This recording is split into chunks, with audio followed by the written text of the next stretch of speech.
আসসালামু আলাইকুম। আমি আছি এখন কেন্দ্র থানা রয়্যালবাড়ি ইউনিয়ন আমাদের আনন্দবাজারে আজকে অনেক গরু উঠছে, দেখা যাচ্ছে মোটামুটি অনেক গরু। এখানে একটা দেখতে অনেক বড় লাল ষাঁড় গরু।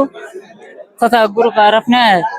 হ্যাঁ, আমি গৃহস্থের দিকে গরু কেমন দাম দর হইতেছে। আসসালামু আলাইকুম। ওয়ালাইকুম সালাম। গরু কার আপনার? গরু আমার কেমন দাম হইতেছে? এই 45-50 এর মধ্যে হইতেছে। 45-50 হইতেছে। কত হইলে বিক্রি করবা? এই 50 উপরে 50 উপরে। আর বাজারের অবস্থা কেমন? অবস্থা আলহামদুলিল্লাহ ভালো। গৃহস্থের মূল্য মানে বাজারের অবস্থা অনেকই ভালো, ঠিক আছে, কিন্তু গরুটা কিন্তু দেখতে অনেক সুন্দর আর বড় কথা। আর তিনি যে দামটা বলছে, দামের অনুযায়ী গরুটা আলহামদুলিল্লাহ অনেক কমই কইছে, ঠিক আছে, কি বেশি কইছে না। যদি কেউ পছন্দ হয় অবশ্যই কিনতে পারেন, যেহেতু আল্লাহর নামে কুরবানি দিবেন।